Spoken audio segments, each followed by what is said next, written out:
오늘 잠언서 12장 17절부터 19절까지 말씀을 같이 보았습니다. 17절부터 19절까지 말씀을 보니까 진리를 말하는 자는 의를 나타내어도 거짓 증인은 속이는 말을 한다 그랬고, 함부로 칼로 찌름같이 말하는 사람이 있고, 지혜로운 자의 말은 양약과 같다, 도움이 된다는 말입니다. 진실한 입술은 영원히 보존되는데 거짓 혀는 잠시 동안만 있을 뿐이다, 이렇게 되어 있습니다.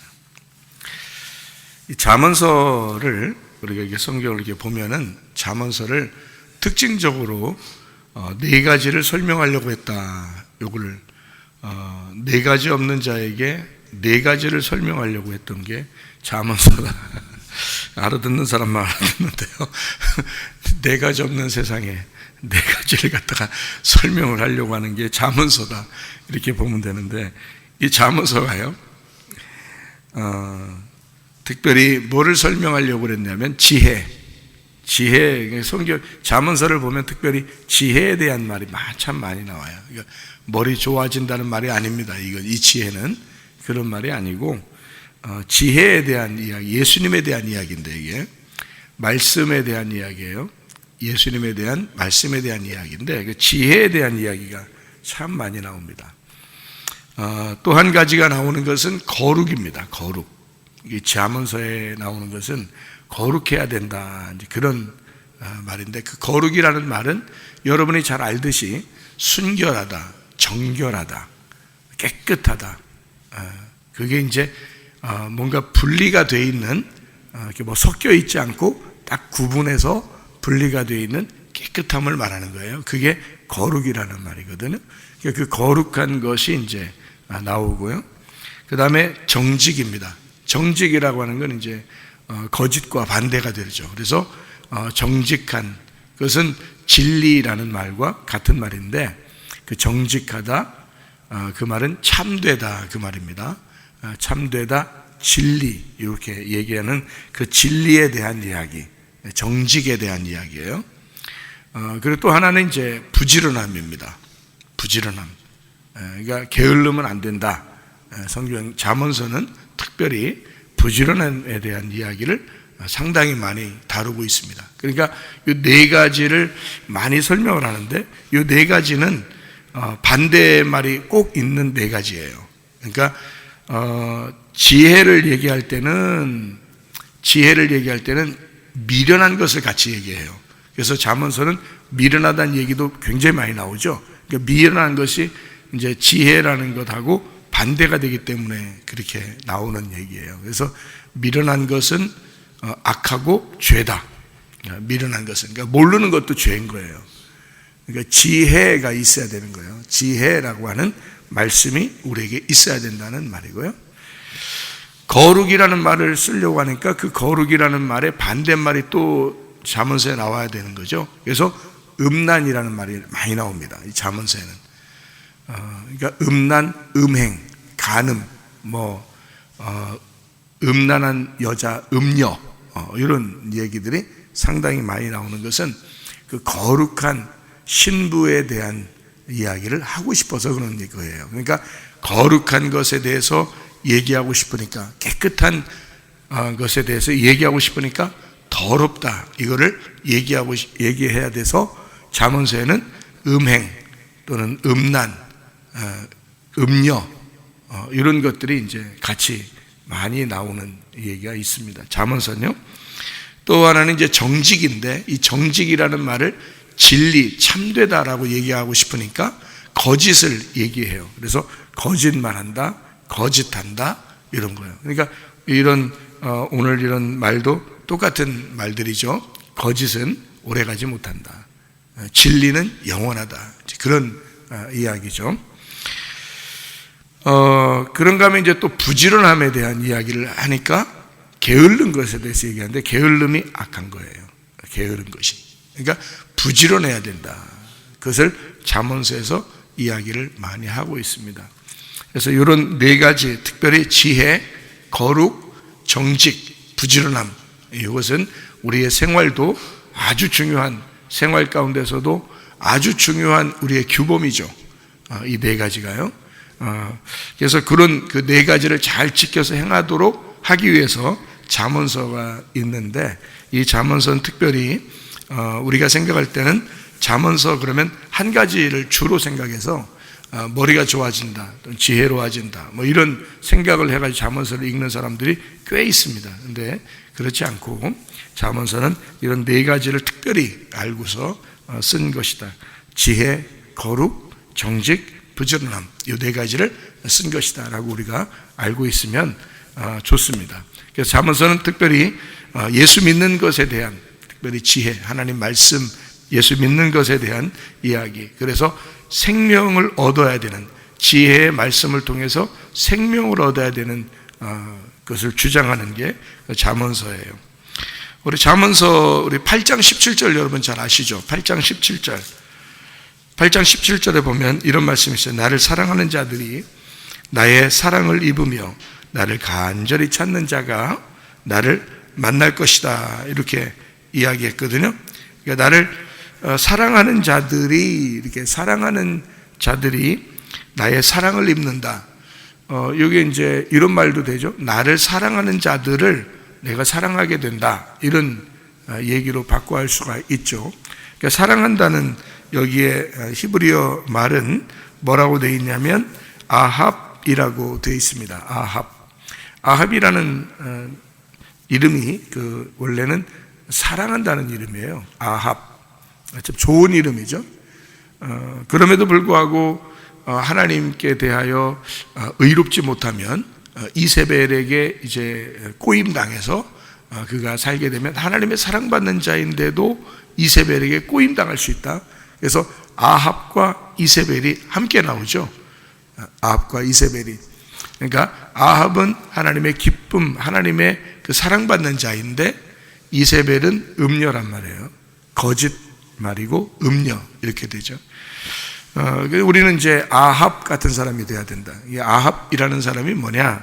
그러니까 아합처럼 이제 이세벨에게 꼬임당하는 사람 돼야 된다, 그런 말이 아니라 이름이 아합처럼 돼야 된다는 말이에요. 그러니까 아합이라는 말을 여기다가 썼는데, 그 아합이라는 말이 바라다, 구하다, 기뻐하다, 간절히 이렇게 사모하다, 이런 말이거든요. 그게 이제 아합이라는 말이에요. 그러니까 우리가 주님을 사랑하는데 간절히 구하고, 그 주님을 간절히 기뻐하고, 간절히 사모하고, 그런 마음을 갖게 되면, 그러면 주님의 사랑을 받는다는 거예요. 그러니까 그 주님은 그런 사람을 또 사랑한다는 거예요. 그런 사람을 또 기대하고, 하나님은 기뻐하시고 그 사람들을 구하고 바라고 그런다는 거예요.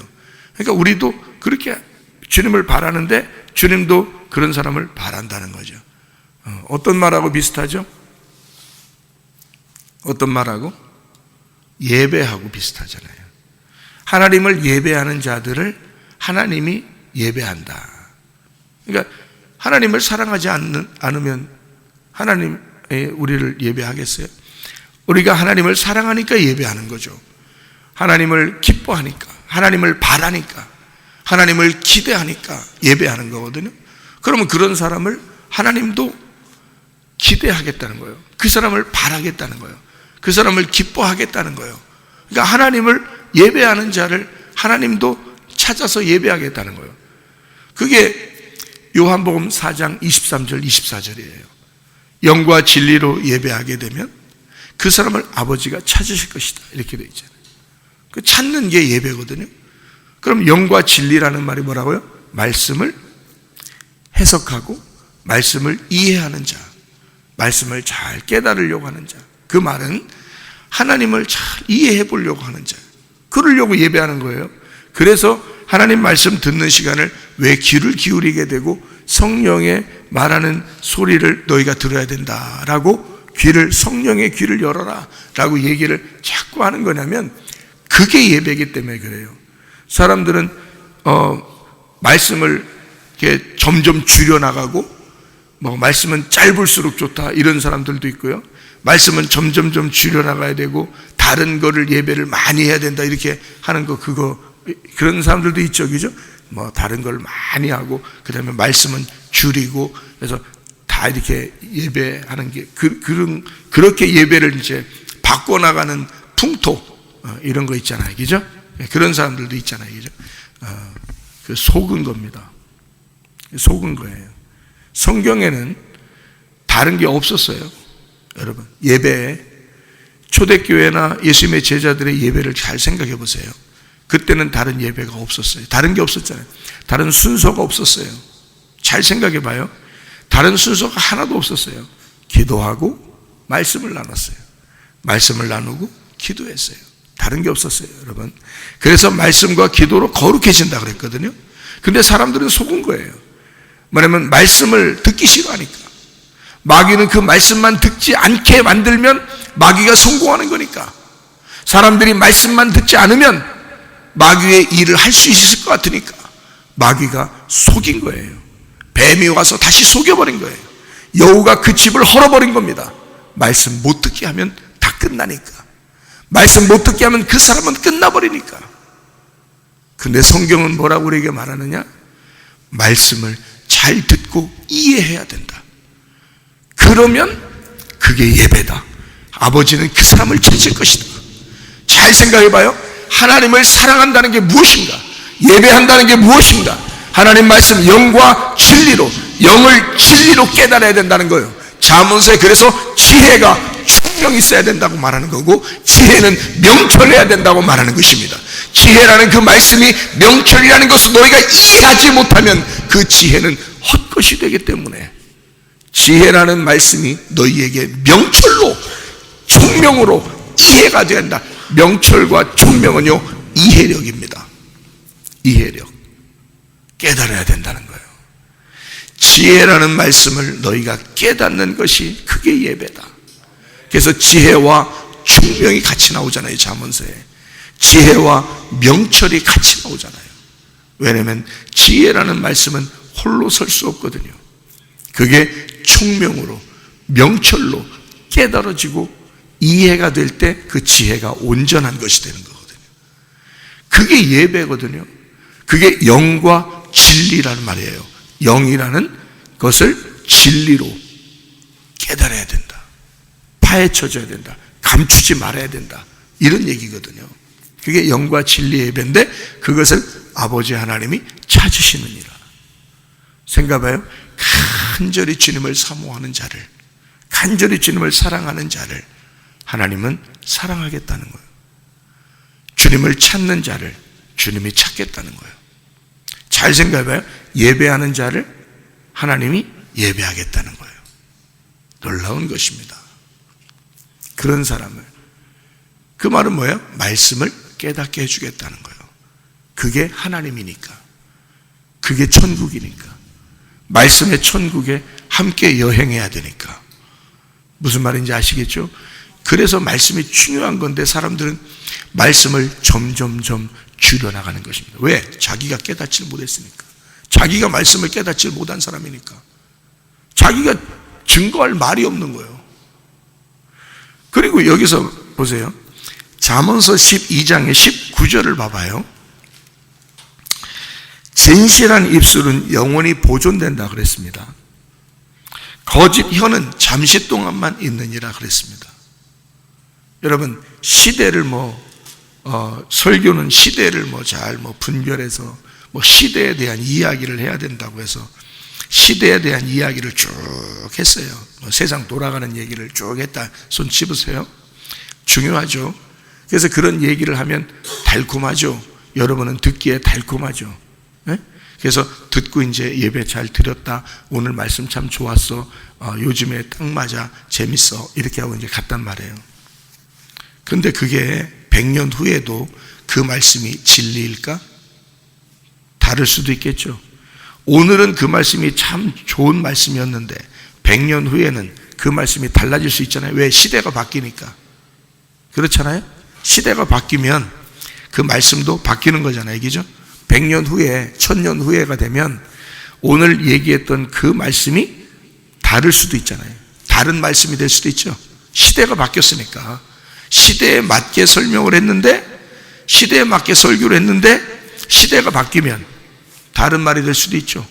시대가 지났으니까. 근데요, 성경의 말씀은 왜 진리라고 그러는지 아십니까? 수천 년이 지나도 이 말씀은 그대로 우리에게 진리의 말씀이니까 그런 거예요. 그래서 진리라고 그러는 거예요. 오늘 여기서 말하는 오늘 잠언서 12장의 17절부터 19절까지의 말을 오늘 제가 여기서 설명하는 이 말이 시대에 맞는다고 달콤하게 여러분의 귀에 맞게 이야기하는 것이 아니라 100년 후에 이 말을 똑같이 이 말이 참 놀라워, 여기 성경에 딱 맞는 말씀이야 라고 100년 후에도 똑같은 말씀이 돼야 되고 1000년 후에 들어도 똑같은 말씀이 돼야 돼요. 이것이 그래서 기록을 하는 겁니다. 이게 100년 후에 들어봐라, 이 말씀이, 오늘 이 말씀이 그 100년 후에 들어도 그 해석인지 1000년 후에 들어도 그 해석인지를 그때 들어봐라. 그러면 그게 진리라 이 말이에요. 그러니까 바울 사도가 그 당시에, 베드로가, 요한이 그 당시에 설교했던 것이 있을 겁니다. 그죠? 요한이 요한복음만 쓴 게 아니에요. 요한 1서, 2서, 3서도 썼어요. 그죠? 베드로전서, 베드로후서도 베드로가 쓴 거고요. 바울은 또 바울 서신을 에베소, 빌립보, 골로새 다 썼습니다. 그러면 거기서 썼을 때는 다 어디를 기준으로 썼냐면 마태, 마가, 누가, 요한. 마태, 마가, 누가, 요한 복음서를 가지고, 기준을 가지고 그걸 해석을 한 거예요. 이 사람들이요. 근데 그거는 수천 년이 지나서 우리가 그 해석을 봐도 똑같은 진리의 말씀이란 말이에요.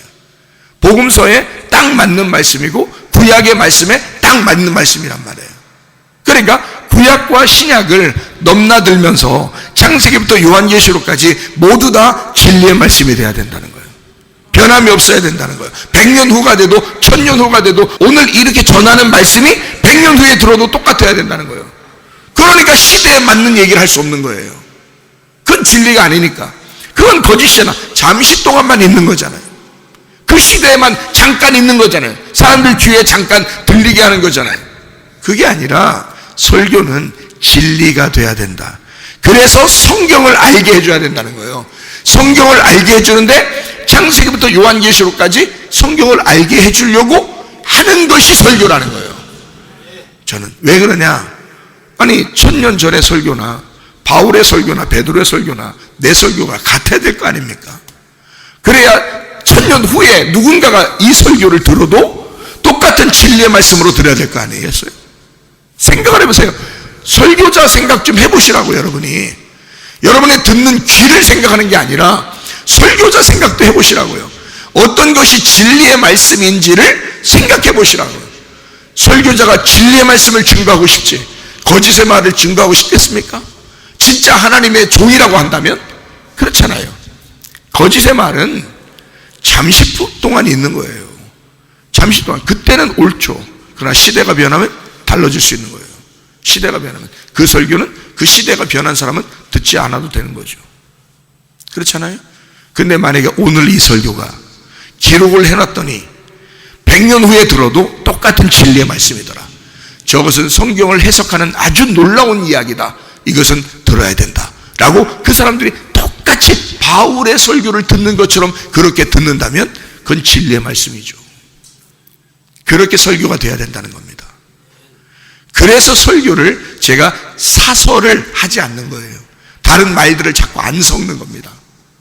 시대에 안 맞을지 몰라요.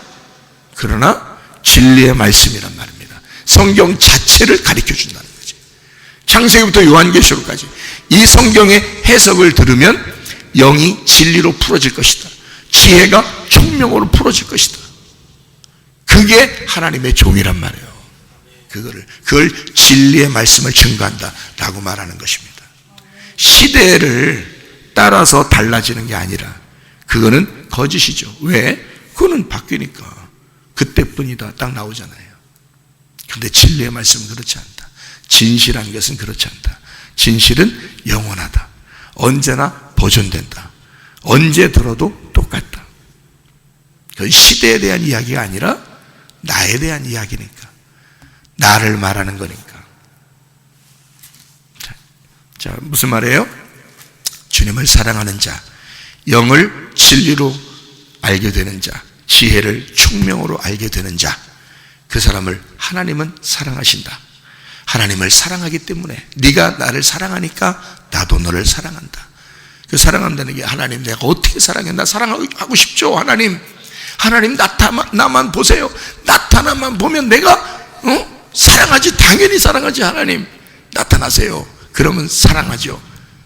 나타났죠. 이 땅에 나타나셨죠. 그리고 우리에게 말씀으로 나타나고 있죠.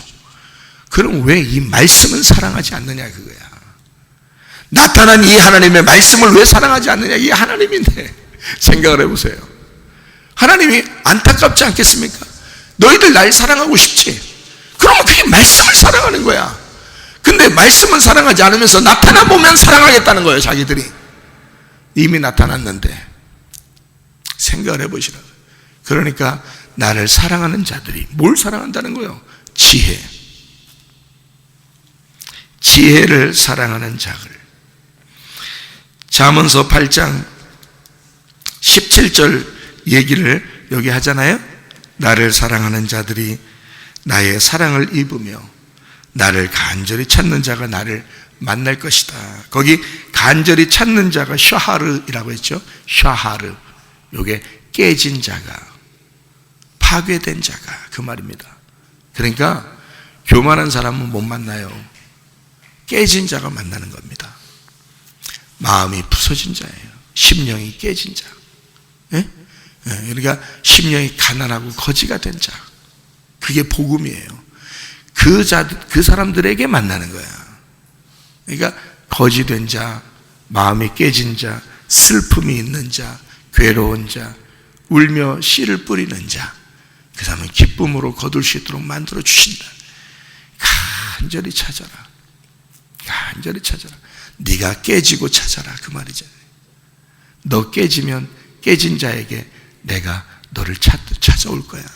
그 말이거든요. 그죠? 근데 여기서 누가 얘기했다고 이거를? 잠언 8장 17절을 누가 얘기해요?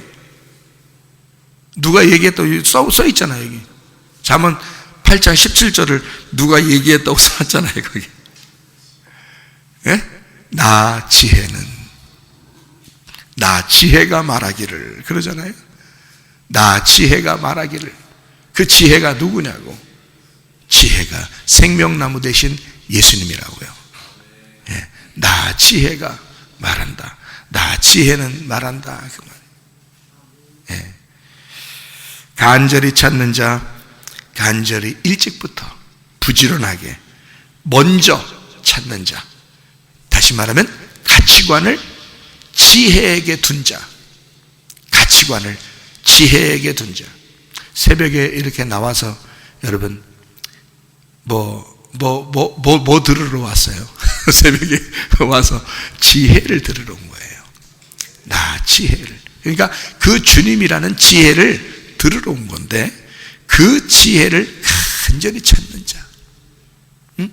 그 지혜를 간절히 찾는 자. 부지런하게 찾는 자. 일찍부터 찾는 자. 자기가 깨져서 찾는 자. 그렇게 지혜를 찾는 자들. 그러니까 지혜를 뭘로 둔 거냐면 일찍부터 왜 찾아요?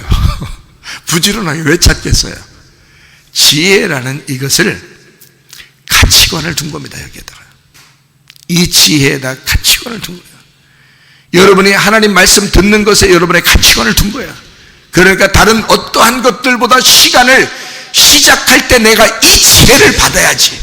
이 지혜를 이해해야지.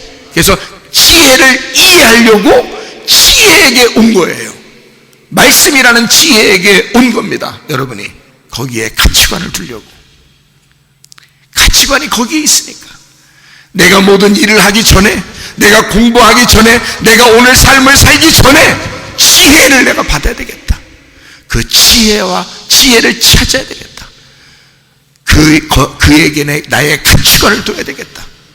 내가 가진 돈도, 내가 가진 재산도, 내가 가진 몸도, 내가 가진 생명도, 내가 가진 지혜도, 내가 가진 자식도, 내가 가진 남편과 아내도 내 가치관을 예수에게 둬야 되겠다. 내 가치관을 지혜에게 둬야 되겠다. 그래서 일찍부터 찾는 거예요. 부지런하게 찾는 거예요. 생각해봐요. 뭘 찾으러 왔어요, 여러분은? 돈 찾으러 온 거 아니죠? 여러분의 지식 찾으러 온 거 아니죠? 지혜를 찾으러 온 거예요.